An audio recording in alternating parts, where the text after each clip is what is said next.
Oui, depuis une longue période, vous aviez l'habitude de voir des mouvements qui luttaient de manière émiettée, qui luttaient de manière éparse. Aujourd'hui, la particularité de cette manifestation, c'est que c'est une manifestation unitaire, c'est une manifestation conjointe de plusieurs organisations qui ont décidé de bâtir des ponts entre elles, qui ont décidé, tous ensemble, unis et solidaires, de parler d'une seule et même voix pour rendre beaucoup plus audibles leurs problèmes. Nous en avons assez d'entendre dire que depuis 12 mois, des travailleurs de PCCI ne sont pas payés. Nous en avons assez d'entendre que Orange est en train d'opprimer les Sénégalais en réduisant le marché dans lequel ils vendent. Parce qu'aujourd'hui, dire à des citoyens sénégalais que vous ne pouvez pas vendre du CEDO à Kaolack ou à Mbour, c'est comme si vous disiez à un Sénégalais qui achète du riz, je vous vends du riz, mais vous ne pouvez pas le vendre à Plateau, vous ne pouvez pas le vendre à Fatick. Et ça, c'est inacceptable. Nous en avons aussi assez de voir des patrons voyous piétiner le droit du travail et licencier comme des malpropres des dignes travailleurs, de dignes Sénégalais qui n'ont commis aucun meurtre, aucun crime, sinon que d'avoir des autorités qui sont complices. Et tout cela, nous voulons, à partir d'aujourd'hui, le dire ensemble. Parce que quand Auchan s'installe à Mbour, il permet à B6, qui est aussi française comme elle, de s'installer dans ses locaux. Parce que quand le bureau Veritas licencie ses travailleurs, il informe B6, qui est une autre française comme elle, qu'il a licencié des travailleurs et qu'il faut bloquer leurs comptes. Quand les patrons voyous de PCCI restent 12 mois sans payer leurs travailleurs, les patrons de PCCI demandent à un autre patron, qui est Mbagnick Ndiaye Souche, d'éteindre sa radio et de ne pas permettre à ces travailleurs de poursuivre leur émission pour dire tout simplement tout le mal qu'ils vivent depuis 12 mois. Comme les patrons font preuve de solidarité entre eux, comme le gouvernement du Sénégal fait solidarité avec les patrons français, comme les multinationales françaises font solidarité entre elles, il est grand temps que les citoyens sénégalais fassent preuve de solidarité entre eux. Il est grand temps que les luttes, que les différentes organisations des opprimés, de ceux qui sont piétinés, se donnent la main pour ensemble faire face à l'injustice, pour ensemble poser leur cahier de doléances et trouver une issue favorable à leurs problèmes.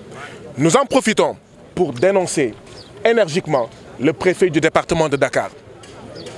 Nous n'avons jamais vu de mémoire de Sénégalais ce qui s'est passé aujourd'hui. Nous avions demandé à manifester de 15h à 20h. Le préfet de Dakar a autorisé la manifestation de 14h à 16h. C'est-à-dire qu'au moment où on vous parle, la manifestation est interdite. Nous avions demandé une manifestation, un rassemblement suivi d'une marche. Nous allons, après avoir fini de parler avec la presse, nous diriger vers la RTS.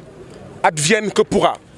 Nous estimons que c'est inacceptable. Nous ne pouvons pas accepter que les citoyens sénégalais soient brimés, soient opprimés, soient étranglés, qu'ils soient sans salaire et qu'on leur dise « Dokofi Wake », qu'on leur dise « Vous ne le direz pas ». On ne montrera nulle part des manifestants marcher à travers les rues de Dakar pour exiger leur salaire, pour exiger le paiement de leurs droits, pour exiger que Orange, d'accord, respecte les Sénégalais. Voilà également ce que nous comptions dire. Et nous allons marcher aujourd'hui pour aller vers la RTS. Ay fanangi wala ay werangi da ngeen doon gis ay doomu Sénégal ci seen kuréel di xeex ngir ñu respecter seeni droit. Li nga xam ne mooy lu bees tey mooy ñooñu nga xam ne ku nekk da nga nekkoon sa koñ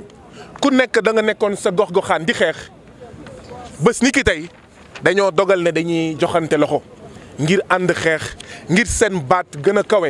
ngir bañ li nga xam ne mooy nooteel bi dal seen kaw nooteel bi mooy lan mooy waa Orange ñi nga xam ne dañuy jaay ceeb ñu ne waaye ceeb bi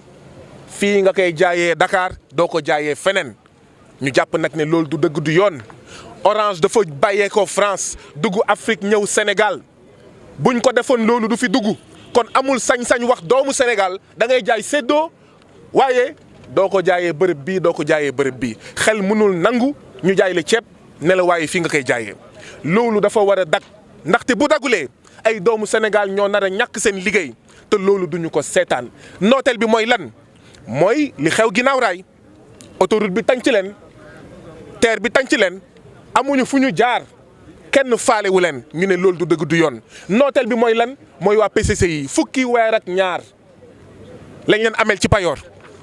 ñun ñi am payoor sax payoor boobu doyuñu kon xam ngeen musiba bi nga xam ne ñi toog fukki weer ak ñaar kenn fayu leen musiba bu ñuy dund nooteel bi mooy lan mooy ñoom Auchan mooy APE mooy franc CFA mooy waa Bureau Veritas ñi ñu dàq na xaj te fay ñu leen seen droit loolu mooy nooteel bi ñu ne déet léegi nag comme ñoom patron yi dañuy joxante loxo ndaxte boo demee Auchan bu nekk ca Mbour bisis nga fay fekk ñoom ay doomu français la ñu boo demee autoroute à péage Total nga fay fekk ay doomu français la ñu tey jii ni suñu mbokk yu nekkoon PCC yi ñu ngi nekkoon ci benn émission rajo Rewmi FM boromam Mbagnick Ndiaye Souche ci digg émission bi ndaxte kuréel bi mu jiite muy MEDES ñoom sare ñi jiite PCC yi fa lañ bokk mu dagg émission bi donc ñoom dañuy joxante loxo ba ci préfet bu Dakaaru mi nga xam ne dañoo ne dañuy manifester 14h ba 20h mu ne may naa leen 14h ba 16h xanaa dëkkul Sénégal kan mooy añ 14h bay ñëw manifestation 14h kan mooy añ 15h samedi bay ñëw manifestation 15h ñu ne 16h pare nga loolu mooy may naa la waaye doo manifester donc préfet bu Dakaaru taxawaayam mooy jàppale tamit ñi nga xam ne ñooy noot demi-grossistes yi ñooy noot waa Bureau Veritas mooy noot waa PCC yi ngir ñu ngi leen di toroxal waaye du ngeen fi waxee loolu moo tax ñu ne dafa jot suñu ay mbootaay joxante loxo ànd xeex ndaxte kat ñi nga xam ne ñooy suñu noon ñi nga xam ne ñoo ñuy noot dañuy joxante loxo ñoom i neen donc ñun ñi nga xam ne ñun la ñuy noot dañoo war a joxante loxo ngir ànd xeex ngir suñu baat gën a kawe